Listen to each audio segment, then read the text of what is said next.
Olá pessoal, tudo bem com vocês? Aqui é a arquiteta Ana Carolina Americano e no dia de hoje eu vou trazer algumas dicas para você projetar a escada da sua casa de forma segura, ergonômica e acessível.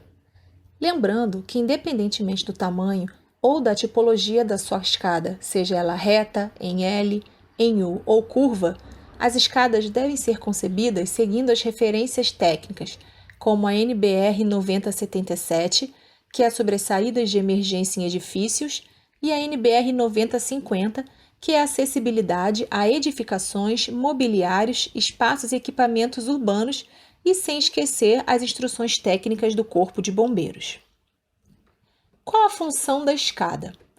A escada tem a função básica de ligar um nível mais baixo, como o térreo ou primeiro piso, ao segundo piso ou piso mais alto, economizando energia e aproveitando espaços superiores ou inferiores, principalmente com conforto e segurança. E nesse caso é o profissional, arquiteto ou um designer de interiores que vai escolher de acordo com o conceito geral do projeto. A definição do local de implantação da escada e a escolha do desenho são os primeiros pontos a serem analisados pelo projeto.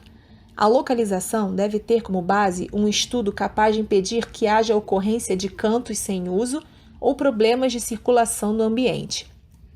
Já o desenho é definido de acordo com o uso que a escada irá ter naquele projeto específico. Lembrando que a escada pode assumir a função de um elemento formal e escultórico ou ser apenas algo meramente funcional quando enclausurada.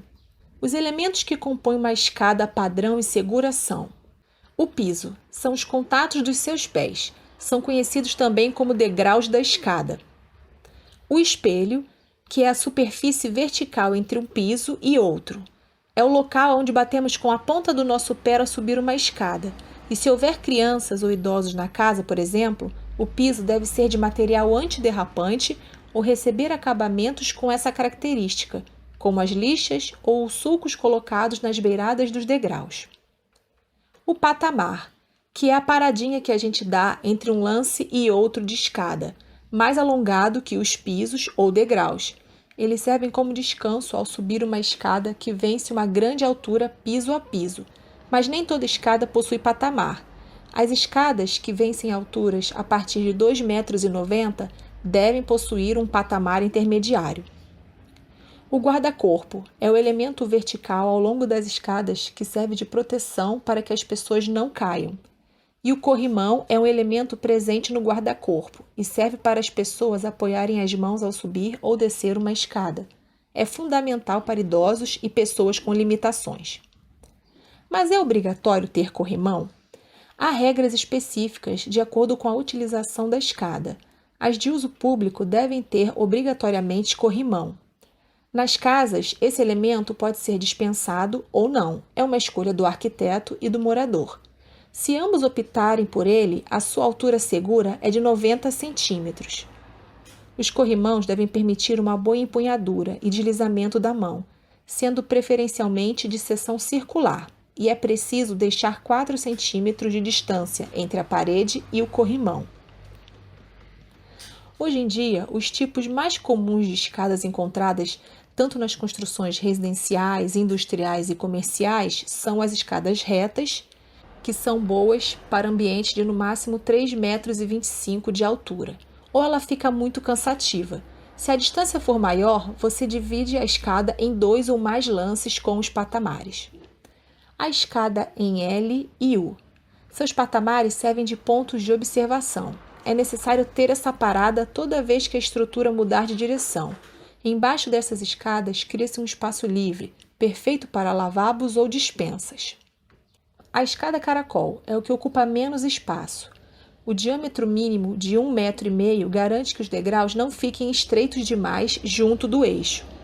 Estas opções acima possuem uma infinidade de acabamentos e materiais para a construção. Os principais materiais utilizados na estrutura das escadas são concreto, madeira, aço carbono ou ferro, aço inoxidável, aço inox e alumínio.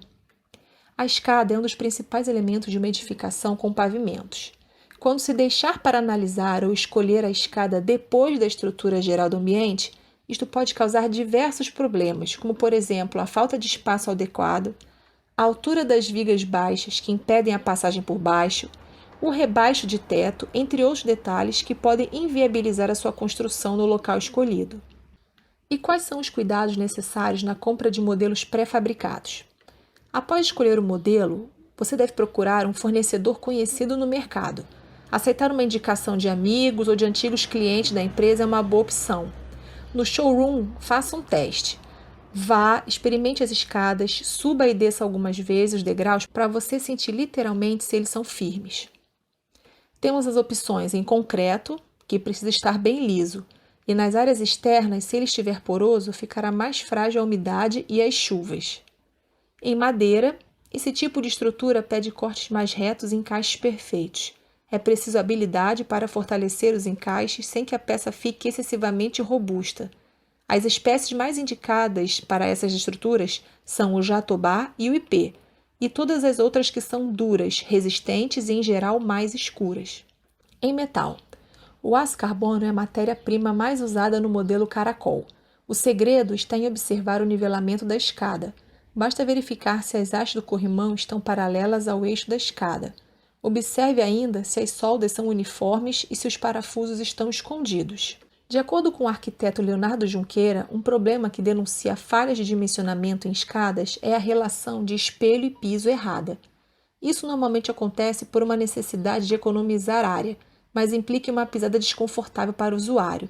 Lembrando que outra falha a ser evitada é especificar um revestimento escorregadio. Escadas curvas são uma solução interessante quando se prioriza a estética. No entanto, esse tipo de elemento requer atenção redobrada em relação às dimensões dos degraus para que fiquem confortáveis e seguros.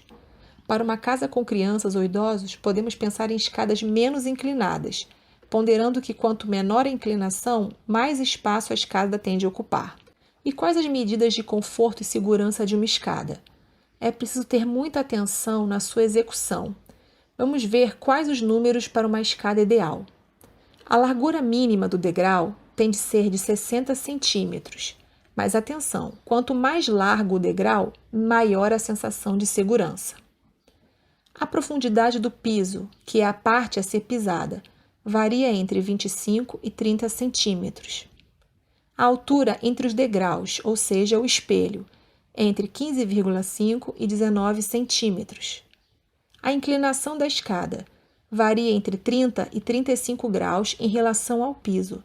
Mais inclinada que isso, ela ocupa menos espaço, mas se torna um empecilho para idosos e crianças. A distância mínima entre degraus e cobertura tem de ser de 2 metros. Lembrando que se você está gostando desse vídeo, não esqueça de curtir, compartilhar com seus amigos e se inscrever no canal e ative o sininho para não perder nenhum vídeo novo. Bom, agora vamos ao que interessa, que é o cálculo da escada. Sabe aquela sensação de pisar em falso quando se vai subir ou descer uma escada? E aquela escada que você sobe ou desce parece que está embolando os pés, uma sensação esquisita que tem algo errado com a escada? O nosso corpo prevê movimentos repetitivos quando usamos a escada, e se ela não estiver bem dimensionada e executada, pode causar acidentes. E nesses dois modelos de escada, com certeza, muito provavelmente, não seguem a famosa fórmula de Blondel. Blondel foi um francês chamado François Blondel. Ele foi diplomata, professor, militar, matemático e arquiteto. Ele criou e provou que a fórmula dava uma estética e delicadeza às escadas. Então, para se calcular uma escada com conforto, é só usar a fórmula de Blondel, 2E de espelho mais P, que deve ser igual a mais ou menos 64 centímetros. Ou seja, você vai multiplicar a altura do espelho por 2, e a esse resultado você vai somar a profundidade, e o valor total tende a se aproximar de 64 centímetros. O piso de uma escada comum varia entre 25 a 30 centímetros e o espelho entre 16 a 18. Vamos ver com relação à fórmula. Se nós temos um piso de 28 centímetros, que é o mínimo que os bombeiros exigem, vamos ter o seguinte cálculo. 2E mais 28 centímetros é igual a 64. 2E é igual a 64 menos 28. 2E é igual a 36 é de espelho chegando a 18. Então, se nós vamos ter pisos com 28 centímetros, qual será o espelho? O espelho vai ter uma altura, então, de 18 centímetros. Essa foi a primeira etapa. Nela definimos que a escada terá um piso de 28 centímetros, de acordo com os bombeiros, e no nosso cálculo, o nosso espelho terá 18 centímetros. Os pisos das escadas variam de 25 a 50 centímetros. As escadas comuns têm pisos entre 25 e 30 centímetros, mas o corpo de bombeiro geralmente indica um piso de 28. Agora vamos calcular a escada, a quantidade de piso e a quantidade de espelhos. Por exemplo, vamos supor que a sua casa tem uma altura de piso a piso de 2,88 metros. Esta é a diferença que você precisa alcançar. Então, quantos espelhos nós vamos ter? Você precisa dividir aquela altura de 2,88 pelo número dos espelhos que a gente escolher pelaquela fórmula do Dr. Blondel. 2,88, que é a altura entre os andares, dividido por 18, que é a altura que escolhemos para o espelho ficar confortável, que é igual a 16, que é o resultado da quantidade de espelhos que vamos ter. Ou seja, a escada terá 16 espelhos com 18 centímetros de altura cada um, e eles têm que ser iguais. Piso a piso é a distância vertical do piso do primeiro pavimento ao piso do segundo pavimento. Não podemos confundir com o pé direito. O pé direito é a distância de piso à laje. E o número de pisos? Se o número de espelhos da nossa escada é 16, quantos pisos serão? 15. Por quê? Porque a quantidade de pisos é sempre o número de espelhos menos 1. Então, a escada terá 15 degraus com 28 centímetros de comprimento. Para resumir, então, o cálculo, para chegar no segundo andar e vencer essa altura de 2,88 metros com conforto, a sua escada vai ter que ter 15 pisos com 28 centímetros de comprimento e 16 espelhos com 18 centímetros de altura. A largura mínima de uma escada de uma edificação residencial unifamiliar deve ser de 80 centímetros mínimo. A escada do exemplo pode ser de 1 metro de largura. A largura das escadas de edificações comerciais e multifamiliares devem ser calculadas de acordo com a legislação do Corpo de Bombeiro de cada estado brasileiro, geralmente a 1,20 metro. É isso, pessoal. Espero que vocês tenham gostado. Espero que possa ter ajudado vocês a entenderem um pouco mais o cálculo de escadas.